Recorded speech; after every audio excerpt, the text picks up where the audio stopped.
I don't remember hearing about it until that song came out. So yeah, I didn't know anything about it until the song came out. Yeah, November 10th, 1975. Let's see. How old was I? You weren't even born, Ben, were you? Yes, I was. Okay, all right. I was just here. I was 9 years old. Me too. Me too. Was I 2.5 months? Oh, okay. Wow. I'm August 20th, 1975. So it's a great song, and it tells the whole story. You can understand everything. Not a lot of songs you can tell the whole what they're saying. Yeah, he was a good songwriter. He told stories. He didn't sing songs. He told stories. He was a singing storyteller. Yep. Yes. Yep. He died a couple of years ago. I think it was. I thought it was last year, wasn't it? Wasn't that long ago? Maybe Been 2 years. 23 or 24. I saw a story about it today. But okay. It split. It went down and split into two pieces. Mm-hmm. It was a strange looking ship. I never saw one like that before. Yeah, it was a freighter, wasn't it? Yeah. Typically, like the tankers, they had the bridge at the back of the ship. This one had it at the front of the ship. Mm. But we already got West fans chiming in. That's awesome. All right. Hit those thumbs ups. Hit those thumbs ups. Chris says he passed away in 2023. That's what I thought. Okay. Thumbs ups. And that's one singer. You heard that voice, you knew exactly who it was right away. Mm-hmm. Yep. Sundown. Remember that song, Sundown? Oh yeah. Great song. Another great song. Yep. No. Speaking of belts, did you see Chris Nichols' version of that Hulk Hogan belt, the big gold? Yes, I did. Yes. Man, that thing is awesome. Yeah, I don't know how he did that, but it's amazing. I don't want to know how he did it because I don't want to have to do that. That looks like a lot of work. I mean, he does phenomenal work, man. He does really phenomenal work.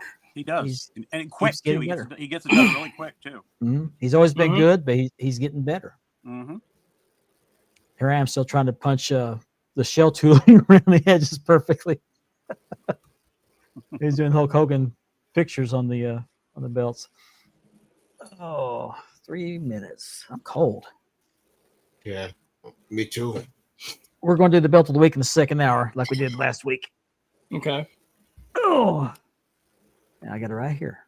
Oh, did you guys hear? I sent it to. I think I sent it in the chat. CM Punk and Roman Reigns are going to work with The Rock on a voiceover for one of the cartoon movies.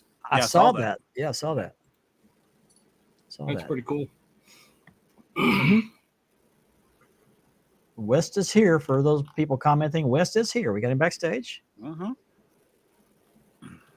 And I got a couple of people that might be watching that I play virtual golf with. Oh, cool. I don't know the real names, but everyone is welcome. Everyone is welcome. That's right. Well, I shared it all over my socials too. You're an equal opportunity podcast. I even posted up in the official Turnbuckle throwbacks as well. Okay. Awesome. I posted in your group, Andy, and I didn't see you'd already posted, so I deleted mine. Yeah, whatever. Get the good word out one way or another. Yeah. Yep. 1 minute to go, guys. 1 minute, 6 seconds. Mm-hmm. Houston, we don't have a problem. All systems are go. Yep. Yes, sir. Auto sequence start. It's NASA talk. Right. They're wanting to put a space plane near where we're at. Really? Yeah, they got an old air base that's got a 2.5 mile long runway, and they want to test a space plane out here. Wow. 2027 is going to be delivered. You know when you're a little kid and you say, "I can't wait till I grow up." Mm-hmm. Well, I hate that. I should have never said that. What was I thinking? I never thought I would wind up with arthritis and this generation in my back and everything, man. Sucks. Yeah. I got the same friend, Art H. Ritis. All right. Here we go. let's start the show. Hello, I'm the Barbarian, and I'm watching the Spanning the Globe.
And good evening, everybody. This is Thursday night. You know what that means. We're going to go spanning the globe. Thank you so much for joining us tonight. My name is Mark Mackert. I'm your host. Joining me tonight is the usual suspects. Next to me is Mr. Richard Ward, a.k.a. The Warden. What's up, everybody? And underneath him is Mr. Andy B. from Love Those Wrestling Belts on Facebook. Be sure you check that out. Good How's evening. everybody doing tonight?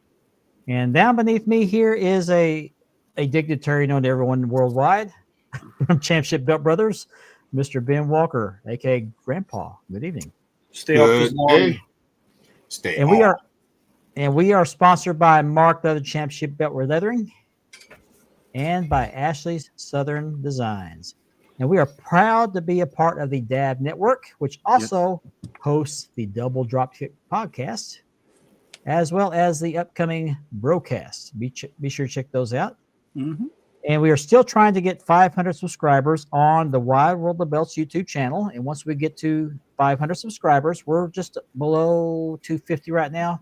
We will be giving away this beautiful Winged Eagle, dual-plated CNC by Unique Championship Belts, re-leathered by yours truly.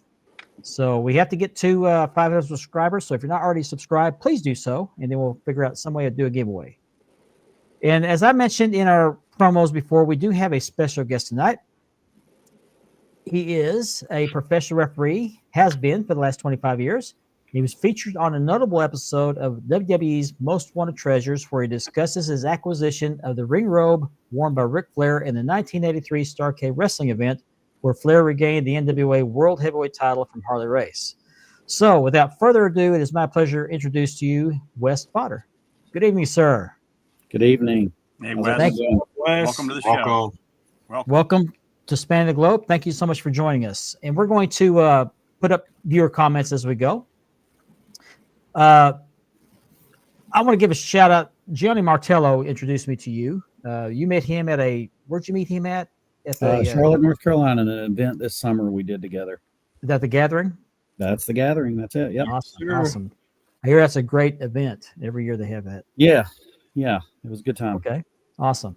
Now, were you a wrestling fan as a child, or when did you become interested in professional wrestling? I probably have a different story than most wrestling fans. I did not grow up a fan. Yeah, believe it or not. I remember I had like one of the WWF Hasbro Hulk Hogan's, and that was the only wrestling toy I had as a kid. Everything else was Ninja Turtles or Masters of the Universe or something like that. So only Hogan was the only one. But anyway, as I got older and grew up in the middle of the Monday Night Wars, I think it was probably hard not to become a fan during that time. Right? I just think of probably the influx of new fans that came, I being one of them. So I was a senior in high school, junior in high school around that time period, and I just got captivated by it.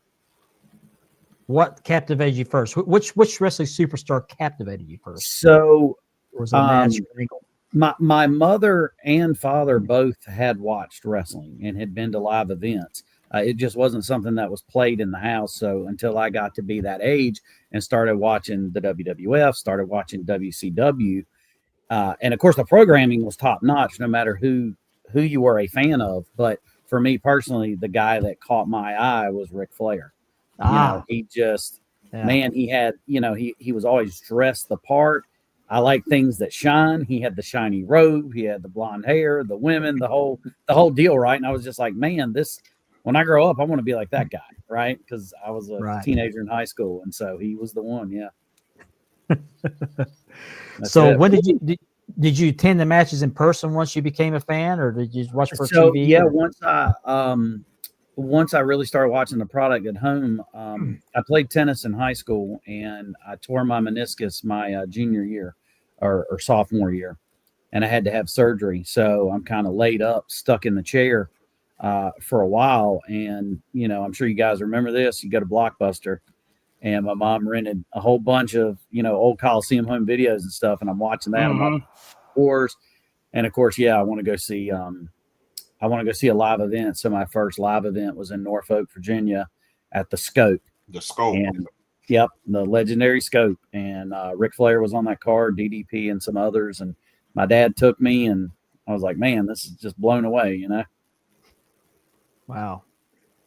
I remember my first main event was Bruiser Brody versus Kamala. I don't know if that might have been before your time, but before my time, but what legends, man, especially Brody. Yeah. Oh my gosh. Yeah, that match lasted 5 minutes. It just was chaos from the beginning.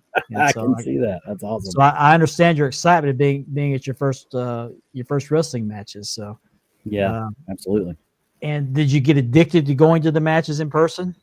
So I did, right. That was my first taste of the excitement in the building, which obviously is much different than the live TV experience. But I got to give my parents credit. They both still made sure I made it to other events, right? As I got a little bit older, and even in college, by that point, WCW was kind of on the downward spiral, or the end of their tenure. So everything was the WWF after that. And we were kind of lucky here in North Carolina that they would come around here to Raleigh, to Greensboro, to Charlotte, Asheville, Norfolk, go down to South Carolina to Florence. So they were in the traveling area, so I could go to shows frequently.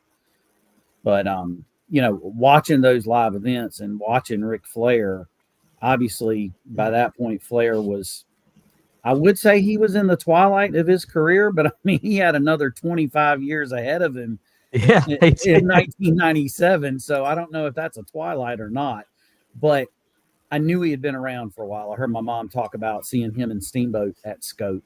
And I was like, I've got to watch some of this guy's stuff before WCW. What did he do prior to that? And I'm sure you guys remember this, the tape trading message board days. Before I know I'm dating myself here, but we didn't have YouTube then. So we traded tapes, and I got a lot of Mid-Atlantic stuff from the 70s and 80s. And I'm watching this, and that's Flair in his prime, right? And I'm just like, man, this guy, if I thought he was good in WCW, I mean, he was great in Mid-Atlantic and St. Louis and some of the other stuff. NWA. Yeah, I remember those days, tape trading. We used to mail them back and forth. Me and my cousin, we used to mail videotapes back and forth. Right. Living in North Carolina, you were in the hotbed of the Mid-Atlantic area at the time. Yeah. Just didn't realize it till later. That's right. And I really became just kind of infatuated with I'm kind of an old soul at heart. So I wanted to learn more about the Wahoo McDaniels and these Anderson fellows, and just learning about the old school guys, the Blackjack Mulligans, that you don't maybe necessarily hear their names as much anymore. But man, what a body of work during that time period. Yeah. Yes, definitely. Is there anything from that Mid-Atlantic era that kind of caught your attention, you kind of focused on, that really grabbed your interest in the territory days? I was actually talking with a friend of mine about this the other night. Tag team wrestling, oddly enough, because in the 60s and even prior to that, I think Crockett started running here in the 30s. So we're talking about 3 decades. This territory was really built on tag team wrestling. And you had the Scots, and then you had Johnny Weaver and George Becker, and it evolved into Steamboat and Youngblood. So the tag team part of it, and the Andersons, I mentioned them earlier. The art form of tag team wrestling here. I'm probably a little biased, but I'm going out on a limb to say I think it was probably the best tag wrestling product in the entire world in the 60s, 70s, and 80s here, because it had just been so kind of ingrained culturally in this area. I loved it. They just did things you didn't see anywhere else. Yeah, I can't argue with you there. It was really hot back then. Oh my gosh. I remember the legendary feuds with Steamboat Youngblood versus the Briscoes. You had the Andersons tagging, of course. They had the World Tag Team titles. Yes. I'm trying to remember this other one off the top of my head. It's been so long ago. I'm forgetting. Not interrupt you, Mark. Go ahead. Who's that? Go ahead. Go ahead. There was some talk earlier before we went live about the AEW event last night, and that was actually in Greensboro, and I was there, and it was really cool to have Steamboat come out, and I'm not sure how much of that aired on television, but he was in the ring with Tony Schiavone, and they were talking about the tag team wrestling, particularly in that building where there was what's known as the final conflict between Don Cornudle and Sergeant Slaughter versus Steamboat and Youngblood. And they had traffic backed up on I-40 for like 6 miles, and they had to turn away like 3,000 fans at the door. And we're still talking about that, 40 years later. Wow. At AEW. So that's still a testament to how strong that tag wrestling was here. Absolutely. Yeah. Absolutely. You had Mass Superstar, I think, was it Blackjack Melgan he tag teamed with? Yeah, they did a little tagging together. Yep. When he was before Demolition and all that. Yeah. And that was the only time that I know of in history that he was actually a babyface, is when the Andersons, Gene Anderson, hit him with a cane and interrupted his time on TV. And he swore if they won the World Tag Team Championships, he would unmask. And he did. He did that. Yeah. Yeah, you're probably absolutely right on that in terms of the babyface. And what's crazy is I actually have the Mid-Atlantic poster from that event where he had to take the mask off, which is wild. We're talking about history there. Yeah, yeah. And I grew up watching Georgia. I didn't get Mid-Atlantic. I'm in Oklahoma, so I get the opportunity to see Mid-Atlantic. Except for sometimes they would, if they had a wrestler coming from that territory to Georgia, they would play a match from Mid-Atlantic. That was my only exposure to that until later years when YouTube came out, and you can see more of that on YouTube. Mm-hmm. But Bob Caudle was a great announcer. Yes, and I think he's still with us. He is. Yes. He and David Crockett were really a good team as far as announcers. You had Johnny Weaver, who was also a contributor to that, and just a lot of really great characters. Some of the most brutal matches. I've got a piece of the apron or the ring mat from the Mid-Atlantic days. I guess they had cut it up in pieces and was selling it. I got a piece of that, and it's got a little bit of blood on it. Oh, that's awesome. That's awesome. A lot of blood in that territory. Oh yeah. And we'll get to it a little bit because of the Flair Robe. But in Starrcade '83, they had that the first time, and I can't remember if it was the only time, a NWA World Title had changed hands inside a steel cage, and that was a bloodbath. Yeah, that was a bloodbath. Way ahead of its time. Yeah, it was, sure was, and that was also the first quote unquote pay per view. It really wasn't. It was closed circuit TV, but it was kind of the first version of a pay per view in history. So you become a fan. Yep. And your next step is: do you start collecting, or do you go into refereeing first? No, actually the collecting was first, which ended up springboarding me into the refereeing. Growing up, so sports wise, I said I didn't watch wrestling. I loved baseball. Unfortunately, I just wasn't very good at it, as a kid. So the byproduct of being a fan of baseball, I collected baseball cards, and I think I got my first card when I was like 8, and I still collect to this day. So baseball was my thing, but as wrestling became more and more something that was in the forefront, I just shifted the collecting from less baseball to more wrestling. And back during that time period, we're talking the late '90s. Again, it's the Monday Night Wars, so the belts that we have today and the fandom and the community around that wasn't really a thing yet. Yeah, all that. You might have had a replica of the NWA belt. I'm sure WCW had some replica TV titles, the big gold, things like that, but not nearly as advanced as we are now. But there was the action figures and the T-shirts, and that was really it as far as merch. But for me, following the baseball card market and then shifting into wrestling, I ended up focusing on. I was like, okay, what's the most unique thing I can get? Anybody can go to Walmart and get the Blue Blazer figure that's hanging on the shelf or the latest Stone Cold Steve Austin. And I kind of didn't want that. But unfortunately, the internet was search engines and eBay and all that sort of stuff was still in its infancy. So we're back to the message boards and things like that. But I kind of zoned in on saying, how cool would it be if, folks collect baseball memorabilia, a jersey from Babe Ruth or a Michael Jordan jersey, or you hear these high dollar auctions. I thought, how cool would it be to have a pair of boots from a wrestler, a Ric Flair, something like that. So I started to gravitate towards that side of the collecting. So that definitely came first before I ever got in the ring. You got your A game going into collecting. That's nice. It sets your sights high. Yeah. Okay. So how did you get into the refereeing? So it started with the collecting. I mentioned eBay a minute ago, and it was we got to turn the clock back to 1997. eBay then is not what it is now. It wasn't as user friendly for buyers or sellers. It was just the nature of the beast with the technology at the time. But the one of the first items I ever got in my collection was the Starrcade 83 Robe. That was one of my very first pieces. And immediately when I bought that, back then you could only bid in auctions. They didn't have the buy it now feature.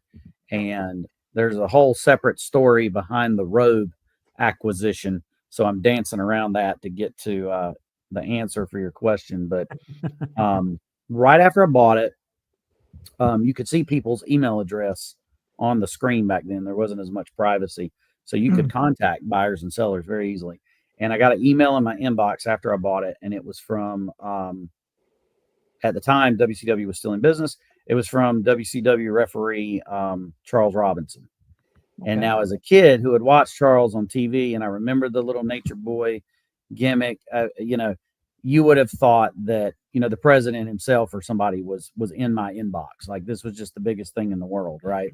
That right. Charles Robinson himself had little Nate. Yep. Yeah, little Nate. And I'm talking to him through email for a 17-year-old kid. And wow. Anyway, so we struck up a correspondence and a friendship that we've maintained now for 25 plus years. And as I got a little bit older and kind of started navigating college and maybe whatever life after college looks like, I wanted to become involved in the business. And so that's kind of where he became the conduit to provide me a network to say, here's a guy you need to call. Here's a guy who can train you. And from there, went to the collecting to sort of having a network with Charles into getting trained and then refereeing. So that's a condensed version of your question there. Now we have a picture you sent me of you holding up the NWA World, the current version of the NWA World title. Now, can you tell us about this match? Who was involved? Who was champion at the time? Yeah, so that picture there's from back in February of 2024.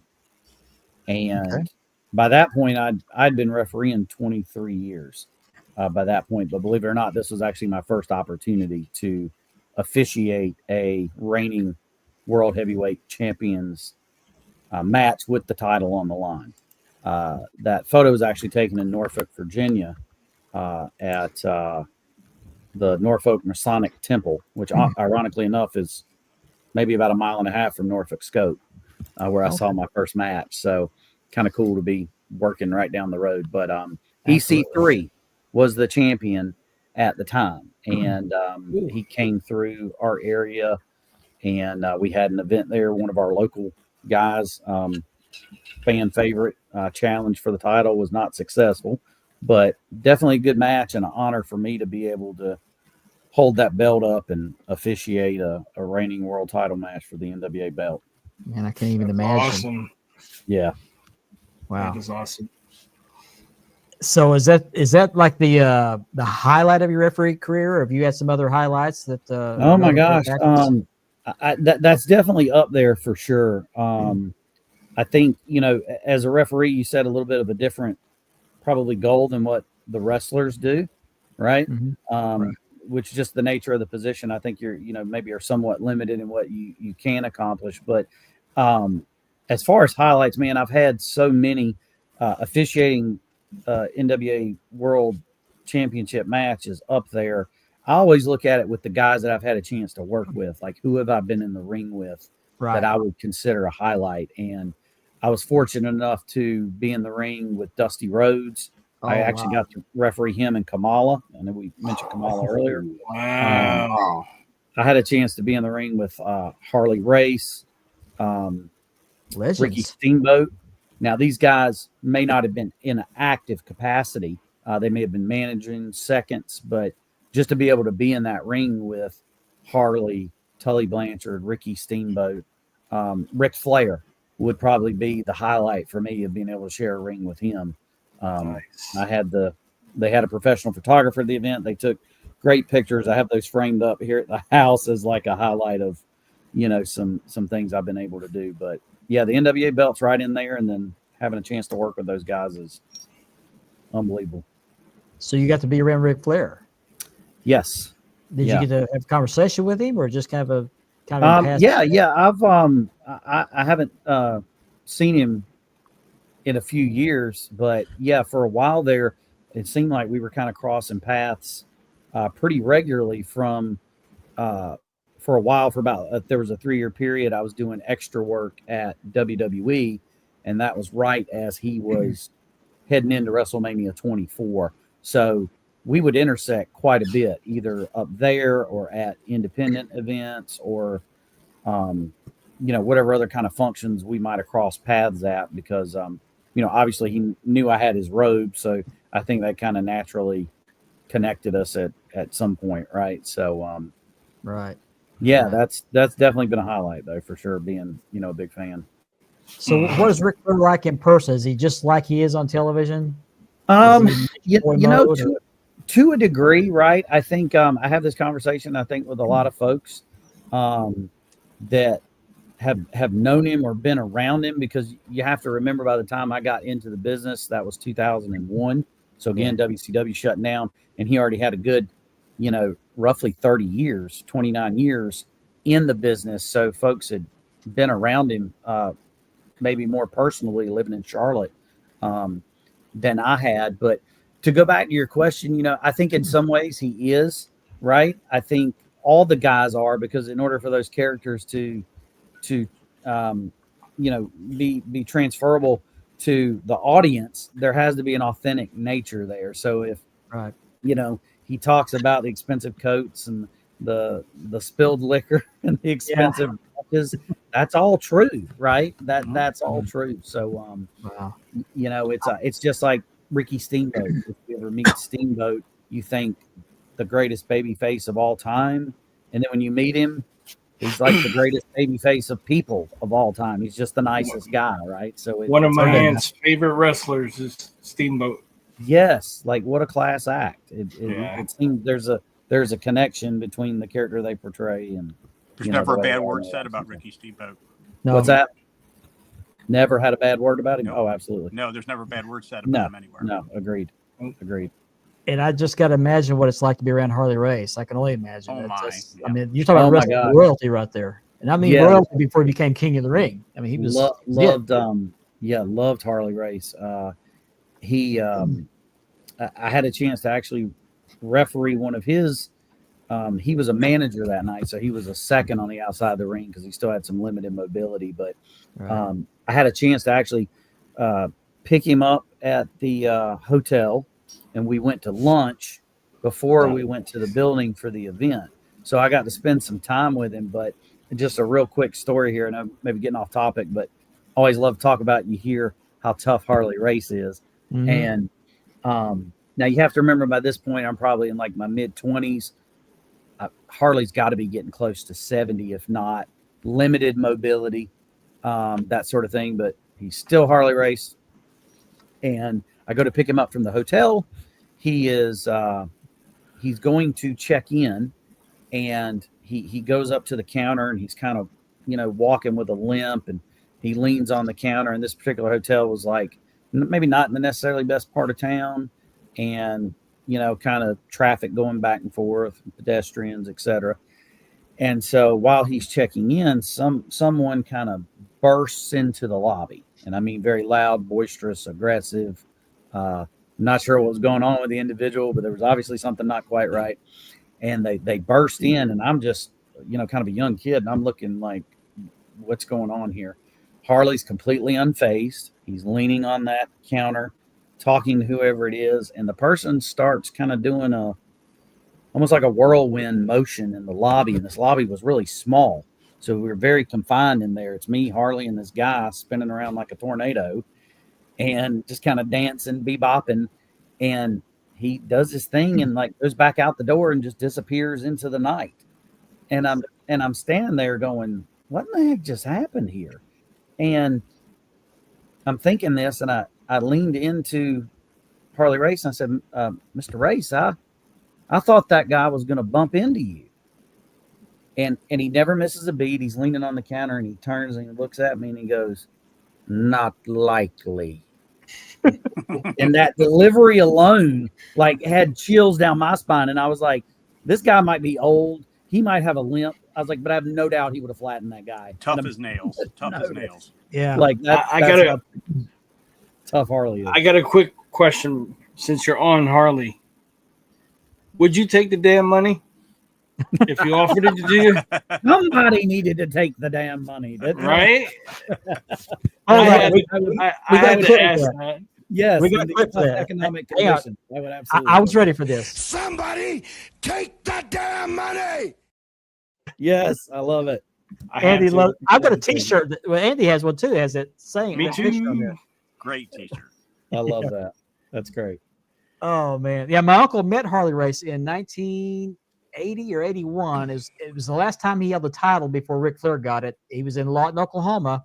Yeah. And my uncle was a Dusty Rhodes fan. Absolutely loved Dusty Rhodes. Hated Harley Race. So he and my other uncle, this is my dad's brother, my mother's brother, went to Lawton, Oklahoma to go watch the wrestling matches. And he said, I hope I see Harley Race. I'm going to kick his butt. And they pulled up to a stoplight there in Lawton, Oklahoma. And my other uncle was sitting in the passenger seat. He looks over. There's a Porsche pulls up next to him. He says, here's your chance. He's right here. And Harley Race had pulled up next to him in a Porsche. And he said, I'm trying to find the arena. Can you tell us how to get there? He said, well, we're going there ourselves. Just follow us. So he went out there and followed him and met him in the parking lot, thanked him, and offered him front row seats for the matches. They said, we already got good seats. So sure enough, my uncle sat there behind the timekeeper's table. There's the NWA belt laying on the table. He walks over there. How he did it out and got away with it, I don't know. He grabs the belt, holds it up in front of him. My other uncle takes his picture. He puts it back down on the table. He was a Harley Race fan from that point forward. That's awesome. Yeah. Nice. Yeah. But I'm kind of living vicariously through you. This is awesome.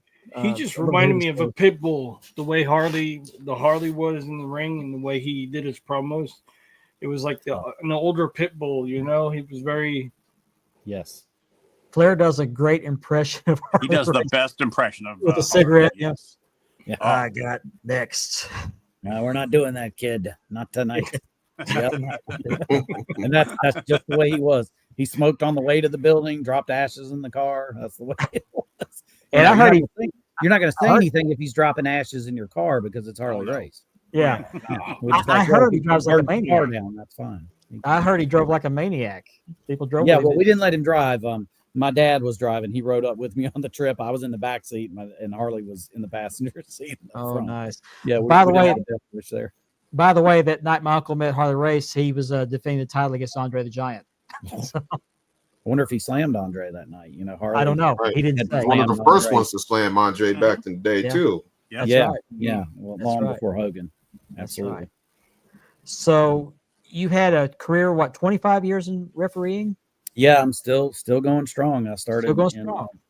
yeah. Awesome. What Yeah. events you got coming up? So let's see. Actually, I have one this weekend in Alexandria, Virginia, for a group I work with there, Virginia Championship Wrestling, and that's up around DC, and bring in a lot of good talent, and really put on a good family friendly show. So got one for them coming up this weekend, and then still trying to work a couple events here in North Carolina. I work in Raleigh a little bit for some local promotions there. And I'll actually finish the year on December 6th in Norfolk, Virginia for Virginia Championship Wrestling. So I've got 3 more for this year. Nice. This is kind of a little bit off the topic, but I'm just curious. Andy and I grew up in the 80s, watching wrestling, but when the territories are hot. And I'm noticing the crowds are different than they used to be. Back when we were watching wrestling in person, you had little old ladies cursing, smoking, yelling at the wrestlers. Nowadays, it's mostly families with their kids there. What are you seeing in the crowds where you're going? That's a good point to bring up. I think, and it's something that, which is the great thing about wrestling. And you've probably seen commentary on this lately as folks have talked about I think Eric Bischoff was vocal about the rising ticket prices at WWE, and how that product, which I say that product, wrestling in general, sports entertainment, is a generational product, right? Like if you're watching it, your parents probably watched it. Mine did, even though I didn't grow up a fan. And the grandparents maybe before that. If you go back and look at footage in the 50s and you see Gorgeous George in the ring, and you look out, you see like everybody dressed in suits and ties. Yep. Right. Yep. And it kind of mirrored where society was at that time, because folks typically dressed that way. And then as society evolved and, fashion trends changed and economic consumer trends changed, wrestling changed with it. And so then you get the little old ladies that are there in the 70s and 80s. And, I'm certainly no consumer trend expert, but I think we're seeing that again, because certain folks maybe age out and then new fans come in, and you see, the impact that has. So at my events that I see on this level, it's really cool because you do see the dad and the son, or the mom and the daughter. I think there's a little more, which is a really good thing, a little more diversity now in, folks from all over the world that you're like, wow, I didn't know Asians enjoyed the product, because we didn't maybe necessarily see them. And I'll see, different nationalities and things. And it's always important though to have the kids regardless, because again, with the generational product, you need that. And I see it a lot here, because obviously our tickets are priced lower and the product's more accessible, and concessions are cheaper, and we don't charge for parking. So yeah, you get to see the dads and the moms and a couple of kids, and it can be an affordable night. So I hope that continues to progress, just for the sake of the business. I like the family aspect of it. My folks and I was 16 years old when I started going to professional wrestling matches in person. And back then I thought the $10 ticket to get in was expensive. I would love to have those ticket prices nowadays. Right. But my mom and dad went with me a couple of times. I took my sister one time. I met Jim Cornette when he was managing the Midnight Express back then, in World Class days. I met him. A girlfriend I knew from college claimed to have been dating him, and I told her to put her money where her mouth was, and I'll be darned if she didn't introduce me to him and took my picture with him. So 1986, I think it was 85, 86, 85. It was 85 because Dijon Hernandez was still alive. He was at that match. But You I'd love mentioned to be the able to get prices. families. I've got in my collection, I've got some old ticket stubs from the Crockett days. And I think they're all from Charlotte, but depending on the time period, I mean, you're talking, $3 or something for Yeah, a yeah. seat, and now the other day I was looking with Charles Robinson actually at ticket prices for the John Cena final match, and he pulled up on his phone and one of the like front or second rows was like $18,000. Yeah, My we goodness. just pulled up prices for SmackDown down here in South Florida, and I'm not going. It's too much. Yeah, I Yeah. don't know how you folks afford that. Like it's you can't It- price out your families and your kids, and It's the TKO corporate is all about entity. making them. TKO is all about making the money. And It's the corporate entities that Yeah. they That's don't. They see the monetary value in it. They don't see the family value of it. Exactly. that's it. And So, we've talked about this before on the show that we're convinced that they're going to milk it for all it's worth and then dump it cheap. sell it to Saudi. yeah, I could see something like that unfolding for Yeah. sure. Yeah, but I will go to my grave saying that the early to mid '80s was probably the golden era of professional wrestling. Of course, that's my generation, but I fully believe Totally that. agree. The best. Mhm. I The believe best. that. So let's get to the robe. I know everybody wants to talk about the robe. Now, how did this come about? So the story behind the robe is something you can't make up. So this is a true story. I tell folks that if I just answered your question and said I bought it off eBay, that doesn't sound impressive at all. You're like, oh, he just typed in Ric Flair robe and he bought it. Like that's not anything impressive. But we'll turn the clock back to 1997. Again, eBay's in its infancy. If you typed in Ric Flair in 1997, you would get like 80 returned items. That's it. Today, if you type in Ric Flair, you get like 8,000, right? So Right. obviously the audience and the content has grown tremendously. And at that time, you didn't really know how to navigate it. Like I said, it wasn't user friendly, but I had actually saved up my money to, I'm a 16, 17-year-old kid. I did some odd and ends jobs, cutting grass. I sold baseball cards. I saved up my money because I wanted to buy a 1952 Topps Mickey Mantle baseball card. And at that time, you could get that card pretty affordably. I bid in an auction. I didn't get the Mantle. I still had the money. And I had just become infatuated with this Ric Flair guy. And I'm It searching. sounds a little odd there. Right? And up on eBay, this was probably one of the pictures that you're showing now. Mhm. Pops up. R is spelled R-I-C-K. Ric Flair wrestling cape is what the auction said. They didn't call it a robe, they called it a cape. And I'm looking at it going, oh my God, like what is this? This is the coolest looking thing in the world. Basically, I had the money in my pocket and it was burning a hole in my pocket. I just had to buy something. So I got the robe. I won it in the auction and it was all the way out in Colorado. Now, again, I'm in North Carolina. So I asked the seller, I said, how did you get this? What's the story? So here's the real wild part about it. The folks lived in Colorado. They said, we used to live in Charlotte, North Carolina. And we went to a charity event one night and Ric Flair had donated this robe.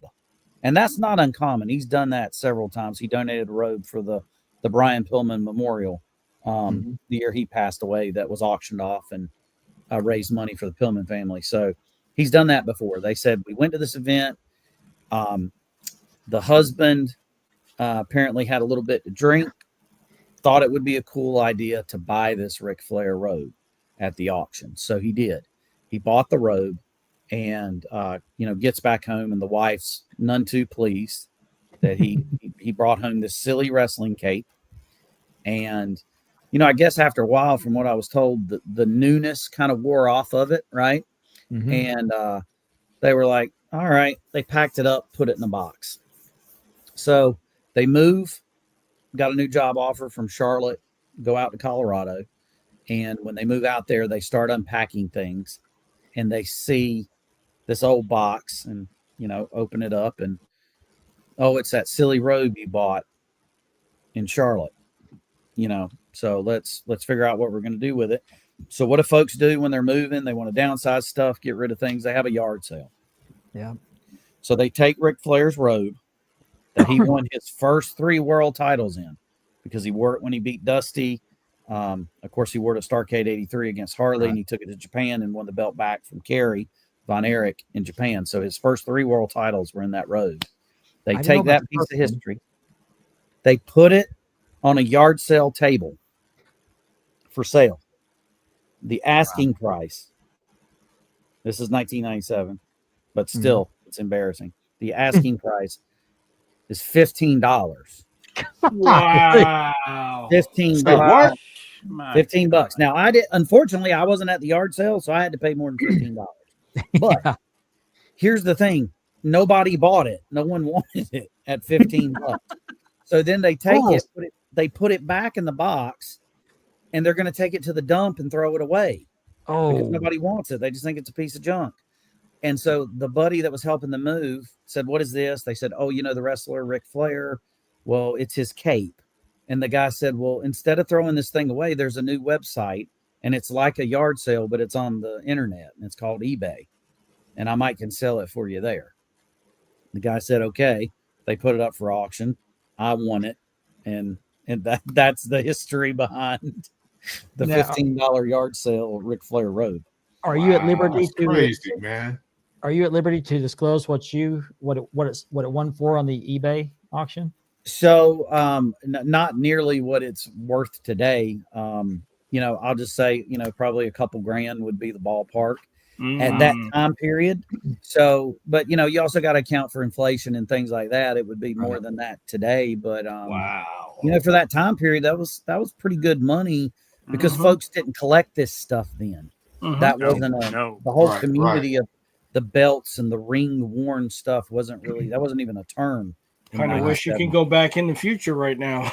Now, correct me if I'm wrong. Was this one of Olivia Walker's works? Oh yeah. Okay. This was The definitely wife of wrestling too. She did those robes. Johnny Walker. Yep. Olivia Walker did quite a bit of his stuff, and she was an artist. I mean, her stuff would compete with any costume designer for film or music that's out there. I mean, and as nice as this robe is, it doesn't compare to some of the other ones he's worn.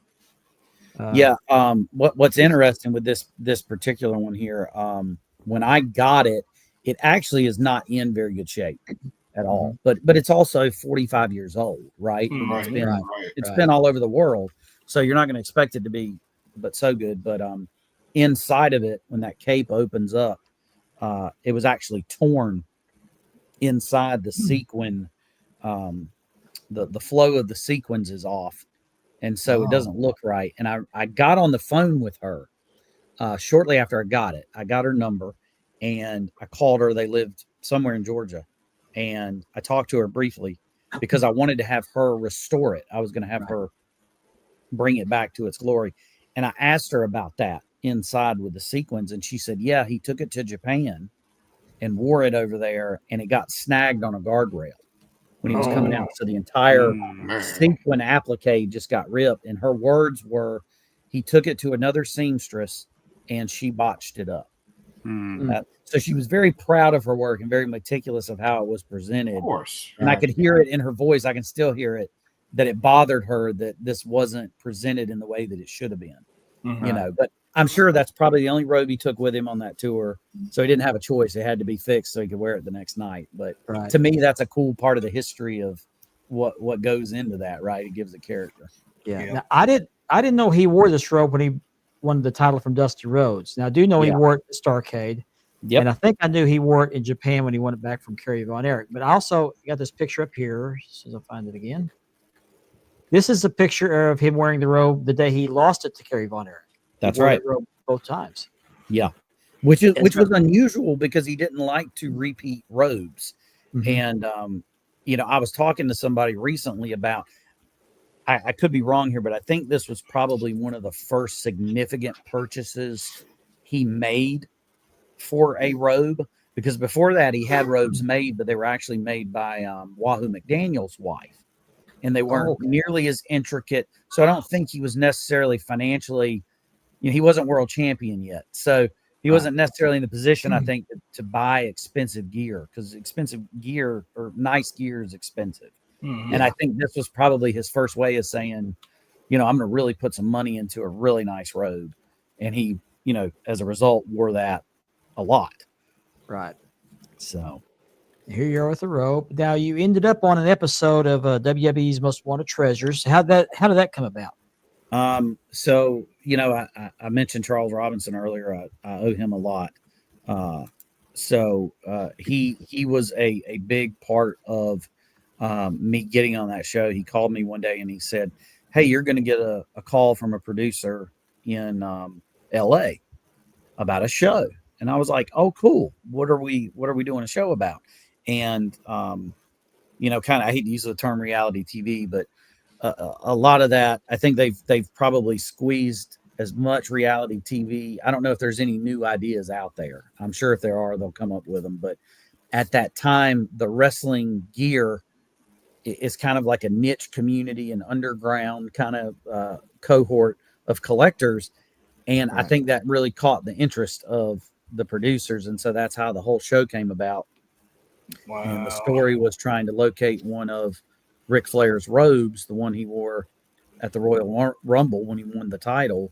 And so they built the whole season around that with various episodes sprinkled in with myself and other collectors that had robes and the stories behind the acquisition and how they could build that into the overall story. So Charles really, kind of brought me into the fold on that. And, my episode featured myself, Charles Robinson, and Darius Rucker. So I have no complaints because I said you can't be in much better company than that. No. All Now, right. That was awesome. I got this picture of you with Charlotte. Now, Yep. am I remembering? Was she on that episode as well? Yeah, that's actually my house. They sent her Okay. to the house. Her and I forget the other guy's name, but he wrestled for a while. I think he's in TNA now. You're but- talking about AJ Francis? AJ, Yes, AJ. Yeah. Yeah. They Mhm. sent AJ and Charlotte to the house and shot the whole episode right there. So yeah, that's right upstairs. Love Nice. Charlotte. Absolutely love Charlotte. Yeah. So, do you go on tour? You have a website for this world. Yes. Do you take us on tour with you?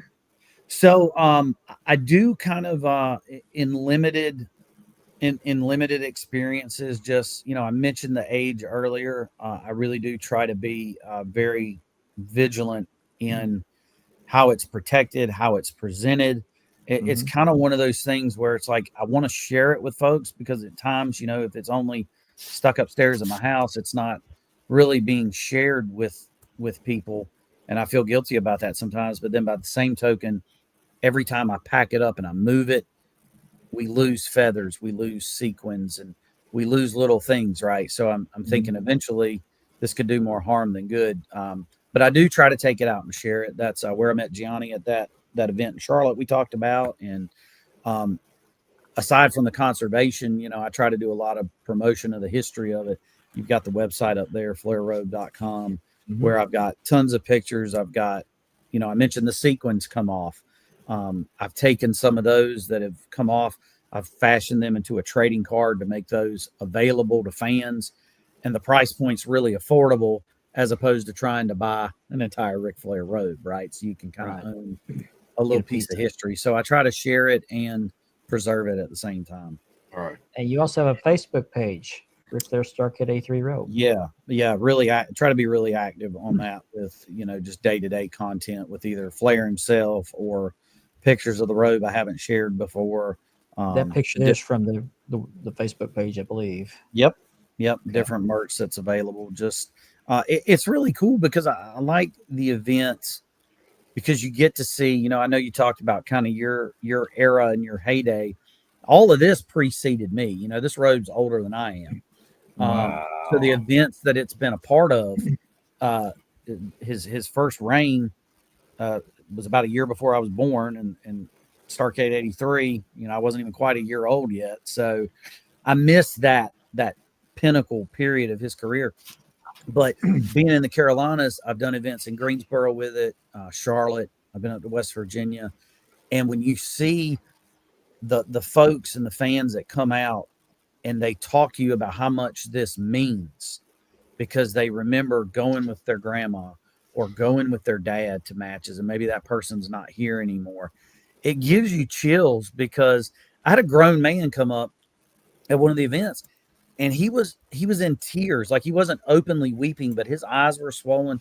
He had water in his eyes, and I'm thinking, man, are you okay? What's going on?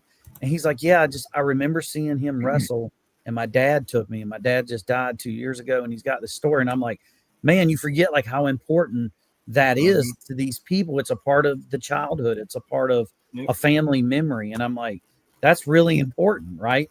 So you might just say it's a robe from a wrestler. Like, no, it's a part of the fabric of how important wrestling was for this area for a really long time, and how important he is to this area. I mean, Greensboro last night, AEW, he comes out, he says it's Flair country, and the whole place, still woos 50 years after his first match. So that's not by mistake, right? He's known for the woos. That's what he's known. That's it. Most of them. So you mentioned AEW, and this guy apparently knows you. He wants to know what you think about the AEW referees. Oh my goodness! So yeah, I guess he must be kind of put me on the spot with the referee portion of it. I like that we're talking about the eras and the time period when you talked about earlier. What caught my eye, I mentioned the tag teams, but as a referee and a fan, and you're in the Mid-Atlantic or the NWA, there's only one referee name that comes to mind as the greatest of all time, and it's Tommy Young. Right? Yep. So from a refereeing standpoint, he caught my eye. And I'm thinking, man, that guy's just cool, right? And he's there for all the Flair Steamboat matches and everything. So when I look at styles of referees and how I referee or how I prefer a referee to look, I think about Tommy Young. I feel like he's the template, right? So, again, I'm probably dating myself here.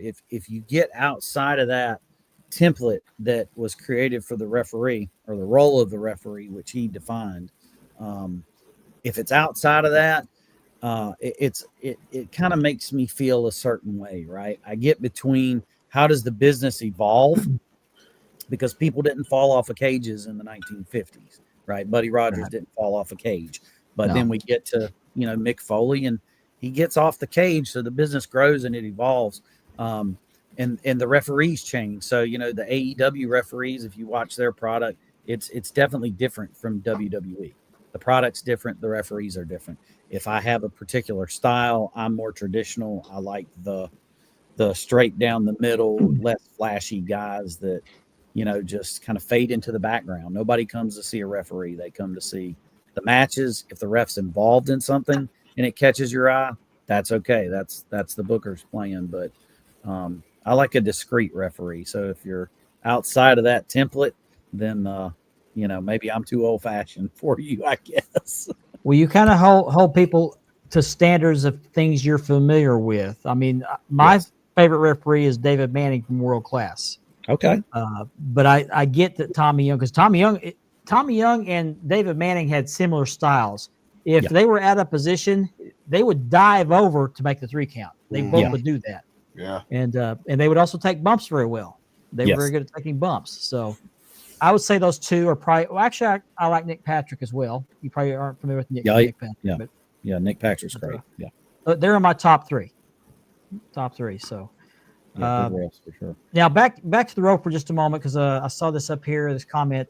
Do you let people put that on, or you just have it on display and let people take a picture with it? So when I first started the Robe experience, I only brought it out for display, and I let folks take pictures with it. I had a replica of the NWA belt. I had a nice professional backdrop, because I didn't want to. I was already risking a lot moving it around, let alone trying to let folks wear it. And then it kind of evolved into, all right, maybe I can offer the chance to wear it in a very limited capacity. So I did start letting folks wear it. I think I did an event in West Virginia where we did that, and then the event in Charlotte was very successful, but I did keep it to a very limited number.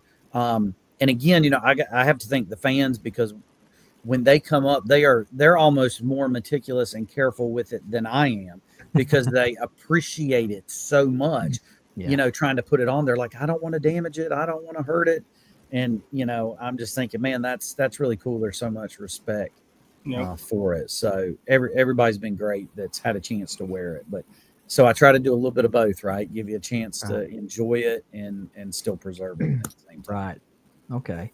Now, do you charge people to interact with that, or are you able to profit any way from this? Yeah, I've definitely been fortunate in the way that I've done it. With obviously the taking the photos with the robe is kind of the entry level experience. I think our price point on that was like $30, and you get I would give you like a trading card. You get some other things with it, and that's just to take the picture with it. So to wear it obviously was a little bit more, and I kept that number to a very limited number where it was kind of cost line effective, but not John Cena last match, third row, $18,000 ticket price. And I just priced the market out. I didn't. Unfortunately, I didn't charge $18,000. I might have had a lot more money if I did, but so you price it to kind of limit the number of people that can wear the thing out. So that's right. And just make it just profitable enough, and also make it affordable and cost effective. So yeah. Okay. All right. And do you typically just take it in your area there, or do you travel cross country with it, or? So, I've thought about that for the next event. Like, what would I do? I normally like to keep it with me. I don't like to, I certainly would not want to get on a plane and check the luggage. I would have to have it with me. So I've always gone within driving distance just because I can make sure it's there. Makes sense.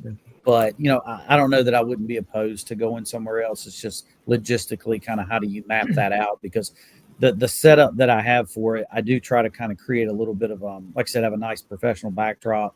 I try to create a little bit of a degree of elegance to it, even though I might be at a wrestling event where I'm surrounded by wrestling figures and championship belts and, bloody, barbed wire baseball bats. You never know what kind of craziness you're going to have. And then I try to have this nice, regal, elegant looking robe presented because that's the way he presented it, right? And that's the dignity he brought to the title. And I want to keep that feel to it. So it's kind of cool because you'll see all sorts of bloody craziness, and then there's a black backdrop, and there's silk and all this stuff. It's funny the way you talk about the way that Flair presented it. He was the same way with the NWA title. He always held it prestigiously, folded in his arms. Now, that thing was beat all to hell, which he did backstage. But when he was in the ring or doing interviews or promos, that belt was always forefront. He never slammed it over his shoulder or carried it like a rag doll. Never, ever. Folded very neatly. Always respected it. Yes, and even the ring gear. Like if you ever watch him when he take off his robes, he would fold them very neatly before handing it to the ring attendant. He didn't just throw it over there. It's everything has a purpose. Very meticulous. Well, Wes, I greatly appreciate you joining us tonight. Do you have any parting words for us? We might not thought to ask. I would thank you for the opportunity to be up here. I appreciate you guys having me. If you've heard anything here tonight that you're interested in learning more about the Robe, again, flairrobe.com is our site there. We have tons of pictures. We have merch available. The Facebook page, Ric Flair's Starrcade 83 Robe. Pretty active up there. Give us a like and a follow, and I just appreciate the folks listening, and I appreciate you guys again. Definitely. Thanks for sharing that with us. Thanks for sharing that. Very much. That's great. Join us again sometime. Man. We enjoyed it. Thank you so much. Thanks, guys. Woo! You guys take it easy. Woo. Thank you, man. Woo! See ya. All right, Wes Potter, great guy. That's awesome. nice. Great guy. I just wanted to sit back and just listen. That's why I was sitting back and listening, and I'm just hearing the stories. Well, I was watching the clock, and I thought, oh, we're going to go through this pretty quick. But he was expanding on some of these stories. I was like, yes, let's go. No, he perfect. That was perfect, man. Thank you again for joining us, man. Yeah, I mean, appreciate that. Yeah, thanks, Wes. That was really awesome, cool, man. That's the type of stuff our hobby brings, man. It's just not about belts, man. It's about just wrestling. You know what Absolutely. I mean? This right here is a level up for us guys. This is a level up for us guys. I mean, great, man. We need stuff like that, man. I got the shows, keep man. It positive, man. Keep it, keep it drama free. We will have. I will invite him back sometime. That was great. That was great. And just the story of the guy before that. I mean, it was like, wow. I can't remember. I remember the episode about that with Charlotte, but I can't remember. Usually WWF, if they don't get to buy it from the person, they say, well, will you at least share with us? Right, or they borrow it as on loan. When you rent it to us. I was going to ask him about that, and I completely forgot if they offered to buy it back. I think it was on the episode, but it's been so long since I've seen it, I can't remember. He's still backstage. Let me bring it back on real quick. Didn't she make have a robe made similar to that one? Ashley or Charlotte, yeah. That's what I thought. She wore it. Yeah. So, without, I don't want to cut back into your time too much. Oh, you're fine. You're good. So one of the things that folks don't realize is the magic of TV editing, and the way that those shows are shot, and the way that the final product is cut and released to the fans, in some cases can be entirely different. So, when they came here, they never actually made me an offer on the Robe. Oh, okay. They never did. They did make me an offer on a pair of the Royal Rumble boots that I had. I forgot to go to that too. They did have Rumble boots. I had the boots from the Rumble, which would have matched the Robe they were looking for. So they made me an offer on the boots.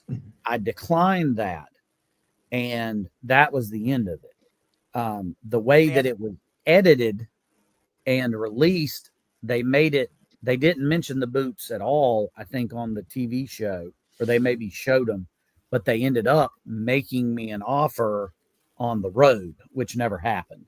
That was just post-studio editing. Did they ask you if they could borrow the Robe like they typically Now, they did ask if I would enter into like a loan agreement with them, which I have a couple of times. They borrowed for WrestleMania and the Rumble and stuff. So, yeah, that part was bona fide, but the magic of editing is a wonderful thing. Oh yeah, and dramatic license. Yes, indeed. Thanks for Well, thanks again, Wes. Thanks again, Wes. You guys are too kind. I appreciate it. Thank you, Wes. Enjoyed it. Come back again soon. Appreciate you. Absolutely. Thank y'all. All right, man. Thanks. Wes Potter. Great. That was great. I really enjoyed that. I did too. That was pretty cool. So this gets us 2 minutes into our number 2. You're watching Span the Globe on the Dad Network.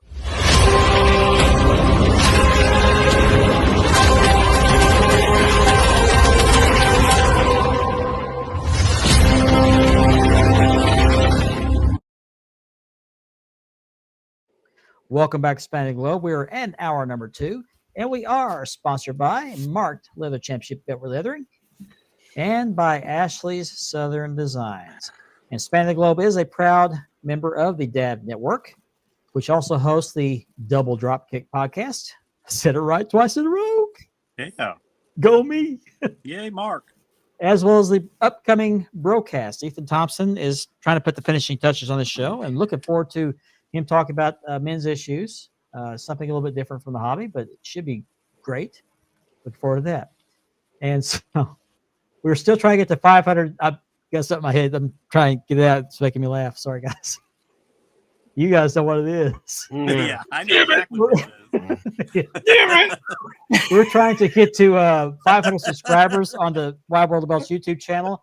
Once we do, we're going to give away this beautiful CNC 4mm dual-plated winged eagle with a full belt tip by Unique Championship Belts. I knew this was going to happen. You show me something before the show starts, it gets stuck in my head. Sorry, he sounds like that cartoon guy in the background. That cartoon Muttley. Yeah. But anyway, we got to get to 500 subscribers to get rid of. Give away this beautiful belt. It's on American leather. Yeah, get rid of it. Get it out the door. But it is it'll be on American leather done by me. But we have to get to 500 subscribers. We're just under halfway there. So if you haven't already liked and subscribed, please do so. The Wide World of Belts YouTube channel. We would also appreciate you subscribing to the Double Dropkick YouTube channel as well, and also the Broadcast podcast. Be sure you subscribe to that as well. They would appreciate the support and the viewers and the subscribers. And if you don't subscribe, well, tell him, that's Billy what Jack. Billy Jack's gonna say to you. He's giving you a double salute. I'm telling you, number one twice. There you go. Thank you, number one twice. I know I said this before. Oh, but those thank you, plates on your leather makes that belt look fantastic. Thank you. That picture never gets old. No, never will. No. Never will. Neither will Andy's laugh. I do the same thing. My wife tells me that I sound like I got asthma or something. It's, She's like, okay, you're wheezing. One of the cartoon characters from Hanna-Barbera. Yeah, That's Muttley. who it reminds me of. Yeah, I know who you're talking about. I know who the character is, but I don't remember his name. Muttley. Oh, Muttley. Muttley. Yeah. Yeah, he was on that cartoon where they're racing cars.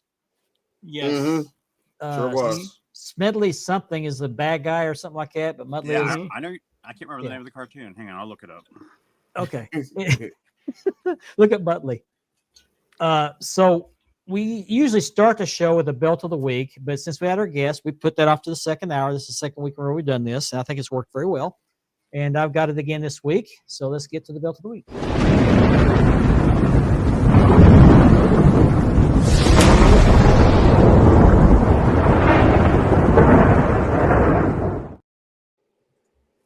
And this, I just got this belt yesterday, and it is a work in progress. I'm going to re-leather this belt, but I'm going to show you this belt the way I got it yesterday. I got this belt from David Floyd Dixon. Had a great transaction with a guy. I found this belt on the Broken Belts page. He had actually two of these belts by different makers. I don't know who the maker is for this belt.